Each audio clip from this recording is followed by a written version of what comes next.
صحبت اور غسل جنابت۔ صحابہ کرام رضی اللہ عنہم کے درمیان غسل جنابت کا ایک مسئلہ زیر بحث آیا۔ ایک گروہ کہتا تھا کہ غسل صرف دخول پہ فرض ہو جاتا ہے، انزال شرط نہیں، یعنی واٹر ڈسچارج جو ہے وہ ضروری نہیں۔ دوسرا گروہ بیان کرتا تھا کہ وجوب غسل کے لیے دخول کے ساتھ انزال بھی شرط ہے۔ یہ طویل مباحثہ کسی فیصلہ کن صورت پر منتج نہ ہوا۔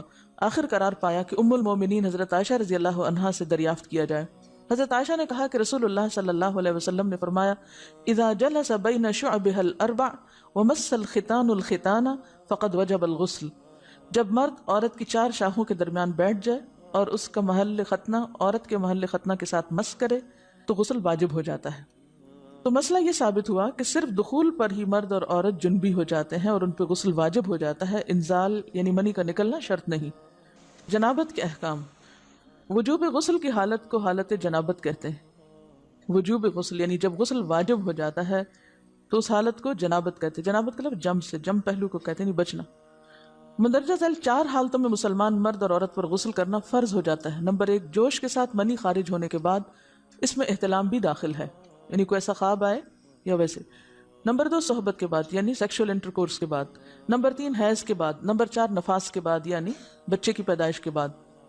اس میں یاد رکھیے کہ بہت سے لوگ پوچھتے ہیں کہ اگر خواتین انٹرنل چیک اپ کرواتی ہیں تو کیا اس سے غسل واجب ہوتا ہے؟ تو کوئی غسل واجب نہیں ہوتا جب تک کہ ان 4 چیزوں میں سے کوئی چیز نہ ہو۔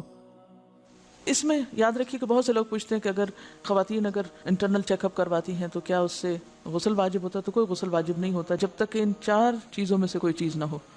صرف منی خارج ہونے سے بات نہیں، بلکہ جوش کے ساتھ منی خارج ہونے کے بعد غسل واجب ہوتا ہے۔ رسول اللہ صلی اللہ علیہ وسلم نے فرمایا، جب تم عورت کی 4 شاخوں کے درمیان بیٹھ کر صحبت کرو تو تم پر غسل واجب ہو گیا اگرچہ منی نہ نکلے۔ آپ نے غور کیا ہوگا کہ طہارت کے مسائل بہت تفصیل کے ساتھ اور اپنے اندر بہت ڈیٹیلز رکھتے ہیں، اور بہت سے موضوعات ایسے ہیں کہ جو انسان کی ظاہری زندگی نہیں بلکہ اس کی نجی اور ذاتی زندگی سے متعلق بھی ہیں، لیکن اس طرح پبلکلی ان کو پڑھانا اور ان کو سکھانا یہ بھی ایک ضرورت ہے، کیونکہ آپ صلی اللہ علیہ وسلم نے انصار کی خواتین کی تعریف کی کہ انصار کی خواتین کتنی اچھی ہیں جنہیں حیا دین کا علم حاصل کرنے سے نہیں روکتا۔ تو سوال یہ پیدا ہوتا ہے کہ آخر اتنی تفصیلات کیوں؟ اور بعض لوگ اس کو ناپسندیدہ قرار دیتے ہیں، تو ایسا کرنا ناسمجھی کی علامت ہے۔ ہم دیکھتے ہیں کہ انسان اگر اللہ کے بتائے ہوئے طریقے کے مطابق زندگی بسر کرتا ہے تو اس میں خیر ہی خیر ہے، اور وہ صرف خیر اس کی اپنی ذات تک نہیں رہتی، بعض اوقات دوسروں کی بھلائی کا ذریعہ بھی بن جاتی۔ عورت کو بھی احتلام ہوتا ہے۔ ام المومنین حضرت سلمہ رضی اللہ عنہا روایت کرتی ہیں کہ حضرت ام سلیم نے رسول اللہ صلی اللہ علیہ وسلم سے کہا، اے اللہ کے رسول، یقیناً اللہ حق سے نہیں شرماتا، یعنی حق بات اور ایک ضروری بات جو ہے اس کو واضح کرنا ضروری ہوتا ہے، اور اس معاملے میں شرم سے کام نہیں لینا چاہیے، کہیں ایسا نہ ہو کہ انسان انجانے میں غلط کام کرتا رہے۔ تو یہ کہہ کر انہوں نے مسئلہ پوچھا، کیا عورت پر غسل ہے جبکہ اس کو احتلام ہو؟ آپ نے فرمایا ہاں، لیکن جب پانی کا نشان دیکھے یعنی منی دیکھے۔ اس پر حضرت ام سلمہ نے شرم سے منہ چھپا لیا اور عرض کیا، اے اللہ کے رسول، کیا عورت کو بھی احتلام ہوتا ہے؟ آپ نے فرمایا ہاں ہوتا ہے، تیرا داہنا ہاتھ خاک آلود ہو، یعنی ایک پیار کی ڈانٹ تھی۔ اور اس میں ہو سکتا ہے کہ مزاج کا فرق ہو، بعض خواتین کے ساتھ ایسا نہ ہو اور بعض کے ساتھ ایسا ہو، لیکن اس میں جو اصل چیز ہے وہ ایکسیسو واٹر ڈسچارج ہے۔ اس میں کہیں ایسا نہ ہو کہ لیکوریا وغیرہ کے ساتھ اس کو ریلیٹ کر دیا جائے، دونوں چیزوں میں فرق ہے۔ اور احتلام جو ہے وہ سوتے وقت ہوتا ہے، یعنی سو کر اٹھنے پر اگر انسان اپنے کپڑوں پر زیادہ ڈسچارج دیکھے، خواہ کوئی خواب یا کوئی فیلنگ یاد نہ بھی ہو، تو پھر غسل کرنا ضروری۔ معلوم ہوا کہ عورت یا مرد نیند سے اٹھ کر اگر تری یعنی نشان منی دیکھیں تو یہ احتلام کی علامت ہے، لہٰذا ان پر غسل کرنا فرض ہو جاتا ہے۔ اور اگر احتلام کی کیفیت انہیں یاد ہو لیکن نشان نہ پائیں، یعنی خواب یاد ہے لیکن کوئی سامنے علامت نہیں، تو غسل فرض نہیں ہوگا۔ ایسی صورت میں شک کی ضرورت نہیں ہے کہ نہیں میں نے خواب دیکھا اور مجھے خواب بالکل صحیح یاد ہے تو مجھے نہانا چاہیے، نہیں، محض خواب پر نہیں نہایا جائے گا جب تک کہ فزیکلی کوئی ایسی چیز سامنے دیکھی نہ جائے۔ حضرت ام سلمہ روایت کرتی ہیں کہ میں نے کہا، اے اللہ کے رسول صلی اللہ علیہ وسلم، میں اپنے سر کے بال خوب مضبوط گوندتی ہوں، کیا میں انہیں غسل جنابت کے وقت کھولا کروں؟ آپ نے فرمایا ان کا کھولنا ضروری نہیں، تیرے لیے یہی کافی ہے کہ 3 لپ پانی اپنے سر پر ڈالے، پھر اپنے سارے بدن پر پانی بہائے، پس تو پاک ہو جائے گی۔ یعنی بالوں کی جڑیں بھیگنا، سکن بھیگنا ضروری ہے، سارے بال کھولنا ضروری نہیں ہے۔ جنبی کے بالوں کا مسئلہ. حضرت عائشہ کو خبر ملی کہ حضرت عبداللہ ابن عمر عورتوں کو غسل جنابت کے لیے بال کھولنے کا حکم دیتے ہیں. فرمانے لگی ابن عمر پر تعجب ہے، انہوں نے عورتوں کو تکلیف میں ڈال دیا، وہ انہیں سر منڈوانے کا حکم کیوں نہیں دے دیتے؟ یہ حضرت عائشہ کی ڈانٹ تھی. یعنی وہ یہ تو کہنے کہ عورتیں بال کھول کھول کے نہائیں، تو وہ پھر سیدھا یہی کہیں کہ عورتیں بال منڈوا لیں.